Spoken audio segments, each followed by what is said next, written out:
जिस घर से बड़े बुजुर्ग चले गए ना, बच्चे ऐसे घूमते फिर टोकरी में, और कुत्ते गोदी में। कुत्ते गोदी में, गाड़ी के फ्रंट सीट पे बैठे।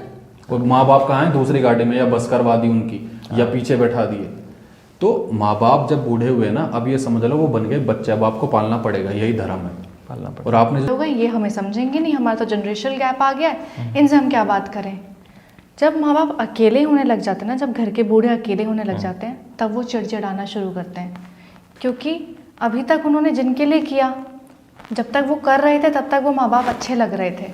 जैसे ही वो घर में आके बैठे हैं, अब वो माँ बाप उनको खुसट नज़र आने लग गए हैं, बच्चे नज़र आने लग गए हैं, घर में ज़्यादा डिमांड करने नज़र आने लग गए हैं कि भाई अभी तुम्हारा चश्मा बनवा के दिया था, तुमने फिर तोड़ दिया। अभी तुमको मैंने दवाई ला के दी थी, तुमने इतनी जल्दी ख़राब कर दी।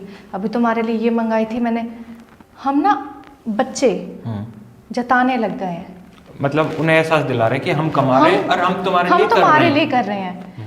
तो माँ बाप क्यों ऐसे बने वो समझो, क्योंकि मैंने अपने घर में बूढ़ों को देखा है कि भाई कैसे उन्होंने करा, पढ़ाया, और कैसे उनकी ही औलादों ने उनको आज मरने के लिए छोड़ दिया कि भाई एक कमरे में पड़ा है, जब मरेंगे तब मरेंगे, 2 घंटे बाद 3 घंटे बाद जाके देख लेंगे, पानी चाहिए तो दे देंगे, नहीं तो नहीं देंगे। एक तरीके से वो यही देख रहे हैं कि इसकी सांस चल रही है ना चल रही, बस ज़रूरतें पूरी हो गई ना भाई, ज़रूरतें पूरी हो गई। इंसान ना अपनी ज़रूरतों के लिए ज़िंदा होते हैं। आज हमारे बच्चे हैं तो हम ये सोचते हैं कि अब इसके लिए पूरी ज़िंदगी बितानी, इसके लिए सब कुछ कर देंगे, किसी ने कुछ बोल दिया साले को मार दूंगा, ये रहे ना, किसके लिए जी रहा हूँ? अपने लिए नहीं, बच्चों के लिए। जैसे ही वो बच्चे बड़े होते हैं वो सेम चीज़ सोचते हैं कि मैं अपने लिए जीऊँगा। ये इमोशन चलेगा, ये ऐसे ही चलेगा। हम हमेशा छोटे बच्चों से उम्मीद करते हैं कि वो बड़े जैसा व्यवहार करे, कोई गलती ना करे, और बूढ़े जब हो जाते हैं इंसान तो वो बच्चों जैसा हो जाते हैं। तो ये नेचर है। बूढ़े माँ बाप बुरे इसलिए लगते हैं कि वो जब बार बार दिखती है ना कोई चीज़ तो वो चुभनी शुरू हो जाती है। कितनी फेवरेट गाड़ी हो, 5 साल में वो भी बोरियत दे देती है। माँ बाप भी वैसे ही, अगर वो सोचो आपकी गाड़ी बोलने भी लग जाए तो फिर कैसा लगेगा? वही है, माँ बाप वही है कि वो अच्छे लग रहे थे, पैसा दे रहे थे, ख्वाहिशें पूरी हो रही थी, घूम रहे थे, खा रहे थे, पी रहे थे, सारी चीज़ें हो रही थी, घर से बाहर जा रहे थे। अब वो माँ बाप बूढ़े हो चुके हैं, कुछ कर नहीं सकते, 24 घंटे एक कुर्सी पे बैठे, उनके पास ले दे के एक ही चीज़ है, हाँ बस इधर उधर झाँकना, बस यही करेंगे। अब ऑप्शन आपके पास दो, आप जो कहते हैं सोल्यूशन है वो ये है कि या तो पैसा है वही चीज़ आगे ऊपर वाला फ्लोर दे दो, ठीक है, उनकी एक्टिविटी करा दो, कहीं पार्क में भेजना शुरू कर दो, योगा कराना शुरू कर दो, उनको एक्टिविटी दो, वो बिजी कर दो उनको। अगर वो बिजी हो गए तो आपकी इंटरफेयर करना छोड़ देंगे। अगर फ्री रहे तो फिर ढूंढेंगे, कुछ ना कुछ बोलने के लिए ढूंढेंगे। या तो फिर खुद उनको फैमिली टाइम देना शुरू करो कि भाई शाम को हम लोग 6 बजे ऑफिस से आ जाते हैं, 7 बजे ऑफिस से आ जाते हैं, 1 घंटा परिवार के साथ बैठेंगे। तो वो फिर प्राइवेसी कहाँ जाएगी? प्राइवेसी भी तो चाहिए ना लड़की को प्राइवेसी। पूरी रात क्या करेंगे, किस बात, ये तो फिर यहाँ बोलो ना, उन्हें उन लड़कियों को बोलो ना, भाई पूरी रात क्या करोगे, तुम्हें जागरण ही करना है ना। ये सारा जितना खेल है प्राइवेसी का, रोमांस का, आप भी शादीशुदा हो, हम भी शादीशुदा हैं, 5-10 मिनट, आधा घंटा, 1 घंटा सोना ही है ना। उसके बाद में तुम अपनी ज़िंदगी में से अगर 1 घंटा अपने माँ बाप को नहीं दे सकते हो, तो उन्होंने तो पूरी ज़िंदगी दी है, तो तुम तो कहीं से भी बदला नहीं पूरा कर रहे हो। और वो क्या चाह रहे हैं, वो बात ही तो चाह रहे हैं ना कि तुम आके बात कर लो, उनसे बात करो, सुख दुख की बात करो, हंसी मजाक कर लो। बस घर में हंसी मजाक का माहौल होगा ना, घर वालों को भी एक संतुष्टि रहती है कि यार मेरे बच्चे खुश हैं, ठीक है, मैं भी अब शांति से सो जाऊंगा। लेकिन जब आप दोनों भिड़ते हुए नजर आओगे, बच्चों से भिड़ते हुए नजर आएंगे, बच्चे अपनी दुनिया में, आप अपनी ज़िंदगी में, माँ बाप को एक टेंशन होती है क्योंकि उन्हें पता ही नहीं कि उनके बच्चों की ज़िंदगी में चल क्या रहा है। उनको वो टेंशन किल्स आती है और वो फिर आके इरिटेट करना आपको भी शुरू करते हैं। और मुझे ऐसा लगता है भाई कि जैसे ही बच्चों की शादी होती है ना, माँ बाप झांकते इसलिए हैं कि उनके मन में एक भ्रम है जो कि समाज ने बैठाया हुआ है कि नज़र रखना कहीं तुम्हें बेदखल ना कर दें। ये है। तो जैसे ही बहू बेटी कुछ माँ बाप की बातें हो रही होती है ना, उनके कान खड़े हो जाते हैं कि हमारे बारे में बात हो रही है, वृद्धाश्रम तो नहीं भेज देंगे, क्या हो रहा है, क्या बोल दिया। तो वो भी डरे हुए हैं शादी के बाद कि हमने अगर कुछ गलत बोला तो हम घर से बाहर हैं। भाई मुझे ना ये लगता है जैसे जो बड़े बूढ़े होते हैं ना, वो एक तरीके से चौकीदार होते हैं घर का, कि उन्हें ये लगता है कि मेरे घर में चोरी ना हो जाए। बिल्कुल। जैसे कोई शादी होके कोई बिटिया घर आई है या कुछ आई है, तो उनकी नज़र ना बाहर रहेगी कोई अनजान आदमी घर की तरफ तो नहीं देख रहा है, या कुछ ऐसी हरकत तो ना हो रही कि मेरा घर खराब हो जाए। बिल्कुल। और उस चीज को ये लड़कियां नाम दे देती है कि हम पे तो नजर रखी जा रही है, हम पे विश्वास ही ना करे जा रहे।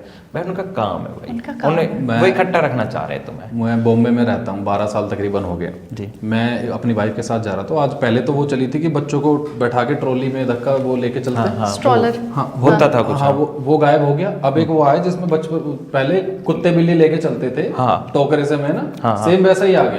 बच्चे रखने का एक ऐसे सा है सी टाइप में, एक हैंडल, उसमें बच्चा बॉम्बे में देखा मैं। कैरियर जिस कैरियर घर बोलते से हैं उसको। जिस घर से बड़े बुजुर्ग चले गए ना, बच्चे ऐसे घूमते फिर टोकरी में, और कुत्ते गोदी में।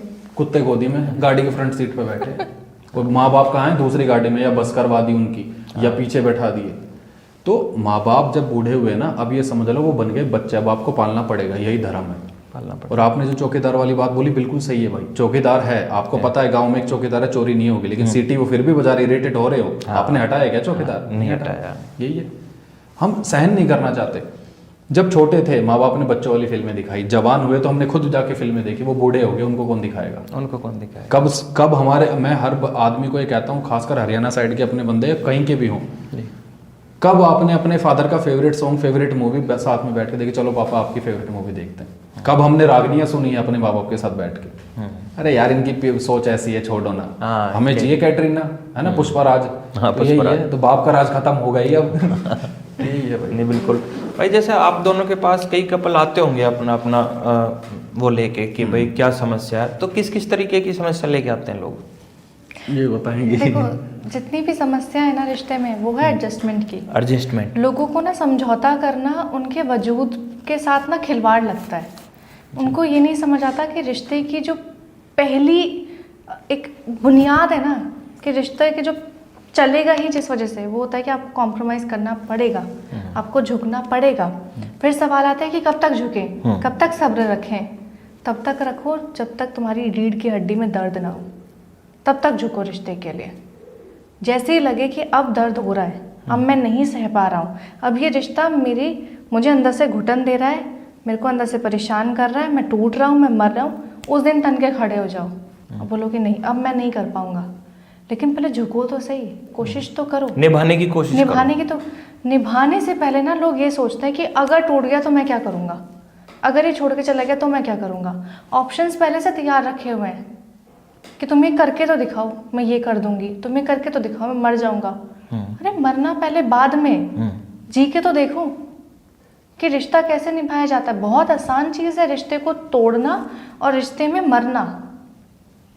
एक गृहस्थी को निभाना और एक रिश्ते को चलाना जितना मुश्किल काम है ना, वो इस दुनिया में दुनिया में कोई काम नहीं है जितना वो मायने रखता हो।